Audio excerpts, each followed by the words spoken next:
Olá, estudante! Bem-vindo à nossa aula de número 5. Eu sou o professor Bruno. Estudaremos nessa aula o conceito de função. Preço do sorvete. Para começar os nossos estudos sobre função, consideraremos a seguinte situação. Bom, vamos supor que numa sorveteria o preço do sorvete é determinado pela quantidade de bolas, como mostra a tabela. Perceba que se ele tem uma bola, custa R$ 1,50. Se ele tem duas bolas, custa R$ 3,00. Se ele tem 3 bolas, custa R$ 4,50. E se ele tem 4 bolas, custa R$ 6,00. Dessa forma, percebemos que o preço do sorvete depende do número de bolas que ele tem e que para cada quantidade de bolas temos um preço equivalente a ele. Dizemos então que o preço do sorvete é dado em função do número de bolas. Função. Nesse caso, o preço do sorvete depende de um outro fator. Dizemos então que ele é a variável dependente dessa função. E a quantidade de bolas de sorvete, por sua vez, não depende de nada. Nenhum outro fator tem influência sobre ele. Assim, dizemos que ele é a variável independente da função. Acompanhe a seguir outros exemplos de função. Tempo e espaço. No estudo científico de qualquer fenômeno, sempre procuramos identificar grandezas mensuráveis ligadas a ele e, em seguida, estabelecer relações existentes entre essas grandezas. Um exemplo disso é a relação entre tempo e espaço. Para entender melhor, vamos considerar a seguinte situação. Uma pista de ciclismo tem marcações a cada 500 metros. Enquanto um ciclista treina para uma prova, o técnico anota seu desempenho. O resultado pode ser observado na tabela.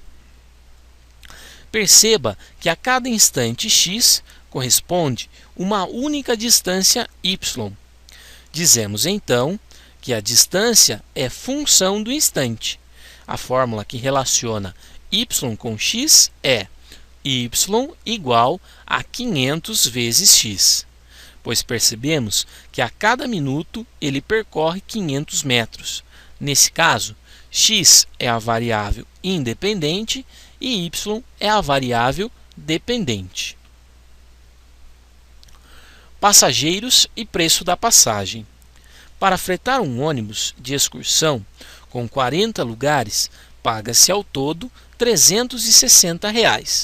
Essa despesa deverá ser igualmente repartida entre os participantes, ou seja, para achar a quantia y que cada um deverá desembolsar, basta dividir o preço total, que é de R$ 360, pelo número x de passageiros. Observe a tabela com alguns valores.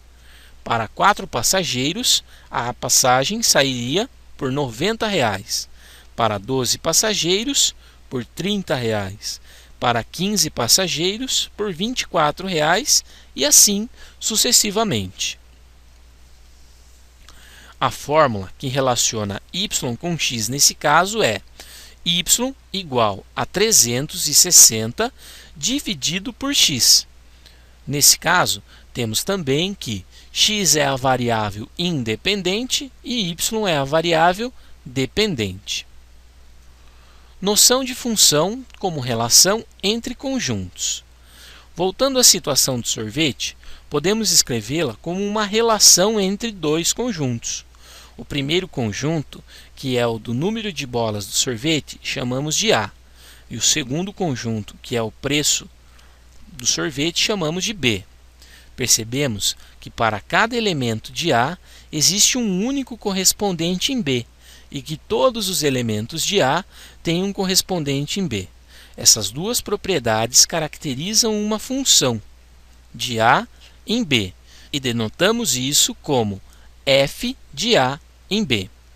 Vamos verificar a seguir outras relações que podem ou não caracterizar uma função. Acompanhe. Relação 1. Observe que, nesse caso, todos os elementos de A tem um único correspondente em B e que todos os elementos de A têm correspondente em B. E mesmo que o conjunto B sobrem elementos, as duas regras que caracterizam uma função não foram quebradas. Portanto, temos aqui uma função de A em B.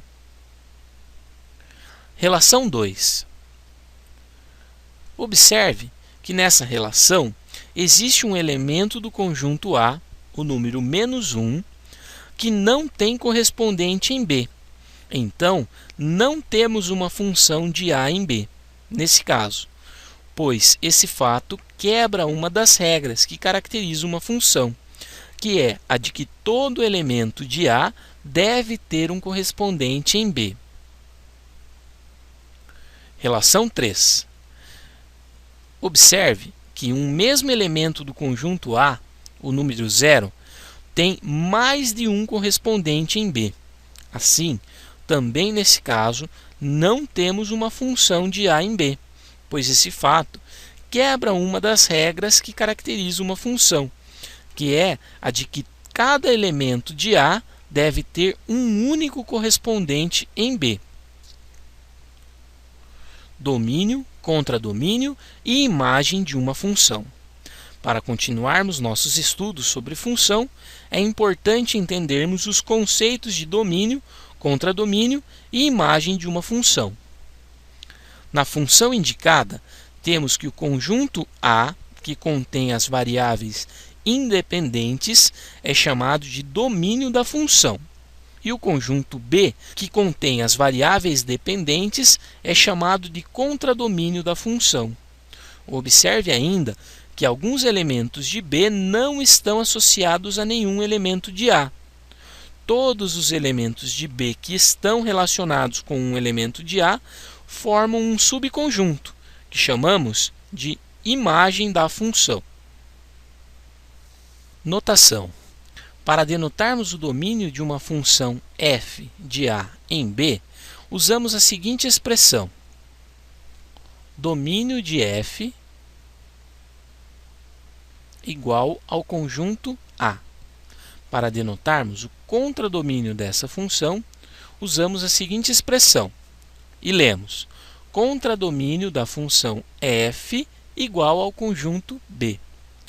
Para denotarmos a imagem dessa função, usamos a seguinte expressão, que lemos: imagem da função f está contida no conjunto B. Observe que o conjunto formado pelos elementos do conjunto B, que estão em correspondência com os elementos do conjunto A, recebe o nome de imagem da função.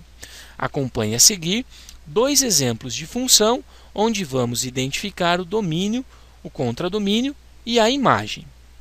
Exemplo 1. Perceba que nessa situação, o domínio é composto pelos elementos 0, 1, 2, 3, 4 e 5. O contradomínio é composto pelos elementos 0, 1, 2, 3, 4, 5, 6, 7, 8, 9 e 10. E a imagem, nesse caso, é composta pelos elementos 0, 2, 4, 6, 8 e 10, pois apenas esses elementos do contradomínio estão relacionados a um elemento do domínio. Exemplo 2. Perceba que nessa função, o domínio é composto pelos elementos 1, 2, 3 e 4. O contradomínio é composto pelos elementos 1,50, 3, 4,50 e 6. E a imagem, nesse caso, coincide com o contradomínio, pois todos os elementos do contradomínio estão relacionados a um elemento do domínio. Agora, veja como reconhecer graficamente o domínio e a imagem. Gráfico de uma função. Observando o gráfico de uma função, podemos determinar qual é o seu domínio e a sua imagem, através de projeções horizontais e verticais sobre os eixos x e y. Assim, o O domínio é formado pelas abscissas x dos pontos dos gráficos e a imagem é formada pelas ordenadas y dos pontos do gráfico. Para entender melhor o que é a projeção vertical e horizontal dos pontos, quem são os domínios e a imagem da função, vamos ver o gráfico a seguir. Gráfico 1.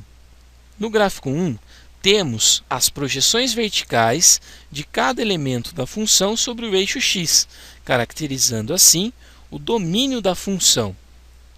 No gráfico 2, temos as projeções horizontais de cada elemento da função sobre o eixo y, caracterizando assim a imagem dessa função. Análise gráfica. Podemos ainda analisar geometricamente se um gráfico representa ou não uma função.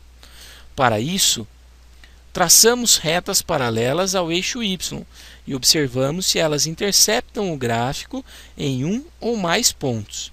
Se elas interceptam o gráfico em apenas um ponto, temos uma função. Caso contrário, não. Observe os gráficos.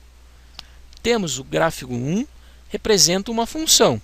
Observe, qualquer reta perpendicular ao eixo x corta o gráfico num único ponto. E o gráfico 2 não representa uma função.